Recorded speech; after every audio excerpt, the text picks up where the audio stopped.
आज हम 24 फरवरी से 28 फरवरी के कुछ इम्पॉर्टेंट करंट अफेयर्स को देखेंगे, जिसमें पहला है बिसलेरी और एएसआई ने विरासत जल निकायों को पुनर्स्थापित करने के लिए समझौता किया। तो ये समझौता ज्ञापन किनके मध्य हुआ है? बिसलेरी इंटरनेशनल और भारतीय पुरातत्व सर्वेक्षण एएसआई के मध्य। प्रोग्राम का नाम रखा गया है एडॉप्ट ए हेरिटेज 2.0 प्रोग्राम। ठीक है, इस साझेदारी का उद्देश्य भारत के ऐतिहासिक स्थलों पर जल निकायों के पुनरुद्धार और संरक्षण को बढ़ावा देना। जो पुराने जल निकाय हैं उनको रीस्टैब्लिश करना ही इस समझौते का उद्देश्य है। यह पहल बिसलेरी के सीएसआर कार्यक्रम नई उम्मीद का हिस्सा है, जो जल संरक्षण और धरोहर संरक्षण को एक साथ जोड़ता है। इस परियोजना की शुरुआत 4 ऐतिहासिक जल निकायों के पुनरुद्धार से होगी। ये 4 ऐतिहासिक जल निकाय जिनका प्रारंभिक चरण में पुनर्जीवित किया जाएगा या पुनरुद्धार किया जाएगा वो है, पहला है चांद बावड़ी आभानेरी राजस्थान, दूसरा नीमराणा की बावड़ी राजस्थान, तीसरा पद्मा और रानी तालाब रणथंभौर किला राजस्थान, चौथा है बुद्धा बूढ़ी तालाब कालिंजर किला उत्तर प्रदेश, जिससे इनके पारिस्थितिक पुनरुद्धार को बढ़ावा मिलेगा और पर्यटन को बढ़ावा मिलेगा। नेक्स्ट हम देखेंगे उद्योग और अकादमिक जगत के बीच सहयोग को मजबूत करने के लिए हिंदुस्तान एरोनॉटिक्स लिमिटेड HAL ने पुणे स्थित defence institute of advance technology DIAT के साथ एक समझौता ज्ञापन पर हस्ताक्षर किया। इसका उद्देश्य है एरोस्पेस प्रौद्योगिकी में अनुसंधान, कौशल विकास और नवाचार को बढ़ावा देना।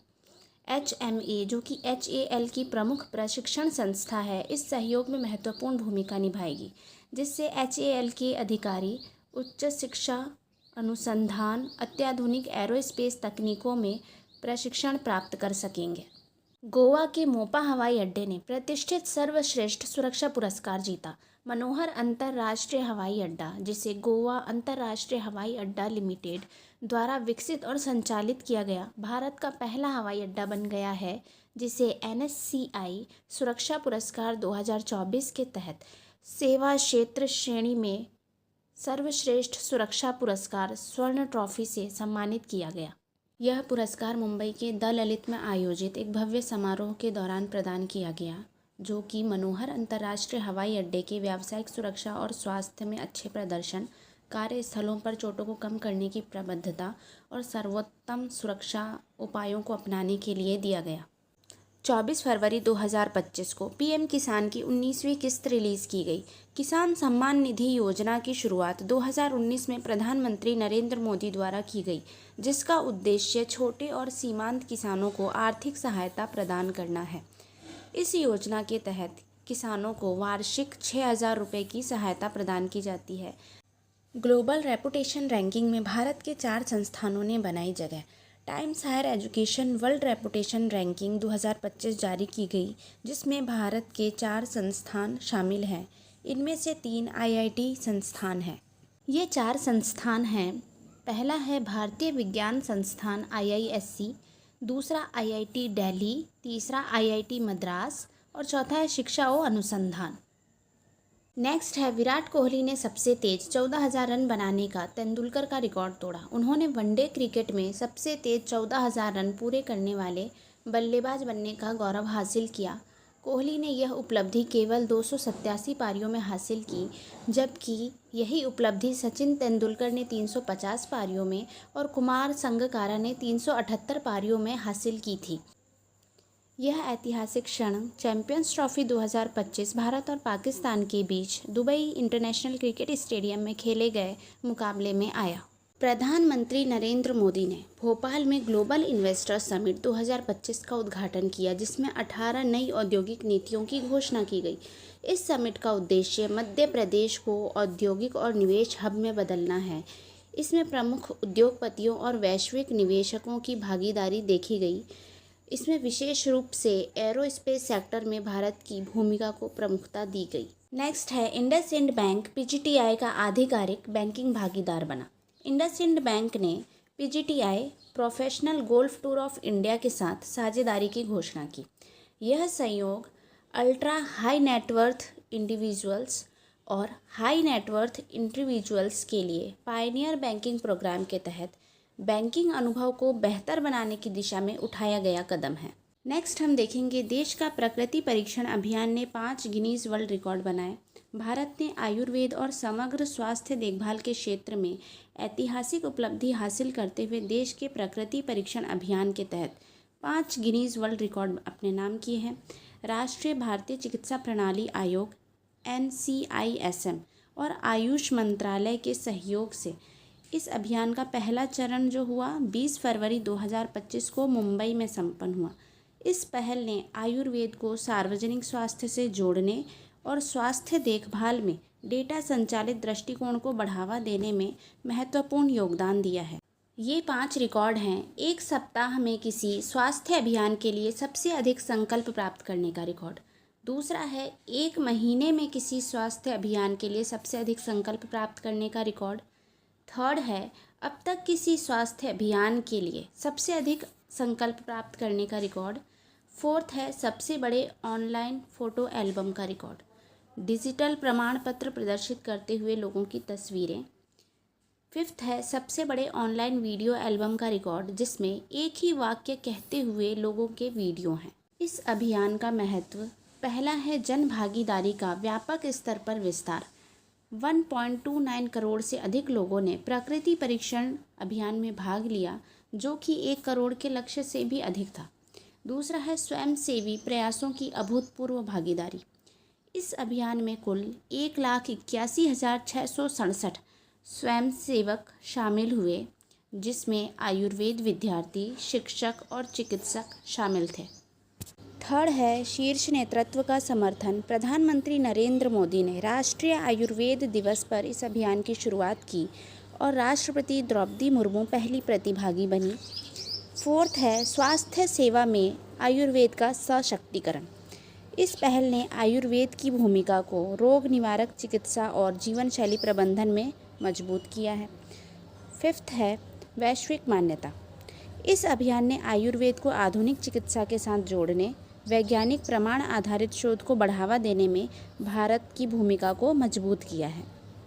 नेक्स्ट है मोहन बागान ने लगातार 2 बार ISL खिताब जीता। मोहन बागान सुपर जायंट ने भारतीय super league ISL winners shield 2025 अपने नाम कर ली। उन्होंने 23 फरवरी 2025 को कोलकाता के सॉल्ट लेक स्टेडियम में खेले गए मुकाबले में ओडिशा FC को 1-0 से हराया। इस जीत के साथ ही मोहन बागान ISL इतिहास में लगातार 2 बार विनर्स शील्ड जीतने वाली पहली टीम बन गई है। नेक्स्ट है MP को मिला 8वां सार्वजनिक हवाई अड्डा। दतिया को आधिकारिक रूप से मध्य प्रदेश के 8वें हवाई अड्डे के रूप में मान्यता मिल गई है जिसे नागरिक उड्डयन महानिदेशालय से लाइसेंस प्राप्त हुआ है। इसे 3C VFR श्रेणी के सार्वजनिक एरोड्रोम के रूप में वर्गीकृत किया गया है जिससे यहाँ व्यावसायिक उड़ानों का संचालन संभव होगा। यह 118 एकड़ में फैला हुआ है और राज्य में हवाई संपर्क को और बेहतर बनाएगा। सुनील मित्तल को ब्रिटेन से मानद नाइटहुड की उपाधि मिली। भारतीय एंटरप्राइजेस के संस्थापक और अध्यक्ष सुनील भारती मित्तल को भारत UK व्यापार संबंधों को मजबूत करने में उनके योगदान के लिए KBE Knight Commander of the Most Excellent Order of the British Empire की उपाधि ब्रिटिश उच्चायुक्त के आवास पर एक विशेष समारोह में प्रदान की गई। यह सम्मान किंग चार्ल्स III के शासनकाल के तहत दिया गया जिससे मित्तल इस उपाधि को प्राप्त करने वाले पहले भारतीय बन गए हैं। नेक्स्ट है भारत बांग्लादेश ने नई सीमा हॉटलाइन स्थापित की। भारत और बांग्लादेश ने सीमा सुरक्षा बल BSF और बॉर्डर गार्ड बांग्लादेश BGB के बीच द्विवार्षिक महानिदेशक स्तरीय वार्ता सफलतापूर्वक संपन्न की। यह 3 दिवसीय बैठक 18 से 20 फरवरी 2025 को आयोजित हुई जिसमें सीमा सुरक्षा को मजबूत करने और नई संचार व्यवस्था स्थापित करने जैसे महत्वपूर्ण समझौते हुए। इसके मुख्य उद्देश्य हैं नई संचार प्रणाली विकसित करना, सीमा बाड़ और सुरक्षा उपाय, सीमा पर अपराध रोकथाम, सीमा विवादों का समाधान और भविष्य की वार्ता। नेक्स्ट है हरियाणा सरकार ने हरियाणा गवाह संरक्षण योजना 2025 शुरू की जिससे आपराधिक न्याय प्रणाली को मजबूत किया जाएगा। यह मुख्यमंत्री नायब सिंह सैनी के नेतृत्व में लागू की गई जिसका उद्देश्य है गवाहों को सुरक्षा प्रदान करना जिससे वे बिना डरे न्यायालय में गवाही दे सकें। यह योजना उन गवाहों के लिए बनाई गई है जो ऐसे मामलों में शामिल हैं जिनमें मृत्युदंड, आजीवन कारावास, 7 वर्ष या अधिक की सज़ा हो सकती है। इसके अलावा भारतीय न्याय संहिता और पॉक्सो अधिनियम 2012 के तहत दर्ज मामलों के गवाह भी इसी योजना में शामिल होंगे। गवाहों की सुरक्षा सुनिश्चित करने के लिए उन्हें गंभीरता के आधार पर 3 श्रेणी में विभाजित किया गया है। श्रेणी ए, जिन गवाहों और उनके परिवार को जान का खतरा है। श्रेणी बी, जिन गवाहों की सुरक्षा, प्रतिष्ठा या संपत्ति को नुकसान पहुंचाने की धमकी दी जा रही हो। श्रेणी सी, जिन मामलों में डराने धमकाने से गवाह की गवाही प्रभावित हो सकती हो। गवाहों की सुरक्षा के लिए जो मुख्य रूप से उपाय किए जाएंगे वो हैं पहचान परिवर्तन, स्थानांतरण, सीसीटीवी सुरक्षा, इन कैमरा ट्रायल, आरोपी से संपर्क प्रतिबंधित करना। इसका क्रियान्वयन हर जिले में गवाह संरक्षण प्रकोष्ठ बनाया जाएगा, जिसका नेतृत्व डीसीपी, एसपी करेंगे और हर 3 महीने में इसकी समीक्षा की जाएगी। नेक्स्ट है भारतीय ओलंपिक संघ IOA ने बॉक्सिंग फेडरेशन ऑफ इंडिया के प्रशासनिक कार्यों के संचालन के लिए एक 5 सदस्यीय एडहॉक समिति नियुक्त की है, जिसकी घोषणा IOA अध्यक्ष PT ऊषा द्वारा की गई और जिसका उद्देश्य फेडरेशन में प्रशासनिक स्थिरता बहाल करना है। इस पैनल की अध्यक्षता मधुकांत पाठक द्वारा किया जाएगा। नेक्स्ट है जनजातीय सहकारी विपणन विकास महासंघ ट्राइफेड ने राष्ट्रीय फैशन प्रौद्योगिकी संस्थान निफ्ट और हिमाचल प्रदेश बागवानी उत्पाद विपणन एवं प्रसंस्करण निगम लिमिटेड HPMC के साथ महत्वपूर्ण समझौतों पर हस्ताक्षर किए। ये समझौता 24 फरवरी 2025 को नई दिल्ली में आयोजित एक कार्यक्रम के दौरान हुआ। इसका उद्देश्य है बिजनेस टू कंज्यूमर मॉडल से व्यापक बिजनेस टू बिजनेस मॉडल में बदलना है। जनजातीय विपणन को बिजनेस टू कंज्यूमर मॉडल से बिजनेस टू बिजनेस मॉडल में बदलना, जिससे जनजातीय कारीगरों और उत्पादकों को अधिक बाजार अवसर मिल सकेंगे। नेक्स्ट है पंकज आडवाणी ने 2025 एशियाई स्नूकर चैंपियनशिप में पुरुषों का खिताब जीत लिया। फाइनल में उन्होंने ईरान की आमिर सरकोश को हराया। यह उनकी स्नूकर और बिलियर्ड्स स्पर्धाओं में कुल 14वीं एशियाई खिताबी जीत है। यह चैंपियनशिप 15 से 21 फरवरी 2025 के बीच कतर की राजधानी दोहा में आयोजित हुई थी। नेक्स्ट है रतन टाटा एंडोनमेंट फाउंडेशन का अध्यक्ष N चंद्रशेखरन को नियुक्त किया गया। यह फाउंडेशन, जिसे दिवंगत रतन टाटा ने सेक्शन 8 संस्था के रूप में स्थापित किया था, समाज सेवा, तकनीकी अनुसंधान के माध्यम से भारतीय समाज के विकास में योगदान देने पर केंद्रित है। उनकी नियुक्ति महली मिस्त्री शिरीन दीना जेजीभाई दारियास खम्बाटा द्वारा की गई, जो रतन टाटा की वसीयत के कार्यकारी हैं। नेक्स्ट है नासा ने चांद पर पानी खोजने के लिए लॉन्च की सैटेलाइट। नासा का लूनर ट्रेल ब्लेजर एक छोटा उपग्रह है जिसे चंद्रमा पर जल संसाधनों की खोज करने के लिए विकसित किया गया है। इसे 26 फरवरी को SpaceX फाल्कन 9 रॉकेट के जरिए प्रक्षेपित किया गया। यह मिशन चंद्रमा के ठंडे छायादार क्षेत्रों में जल की उपस्थिति, स्वरूप और वितरण की जांच करेगा।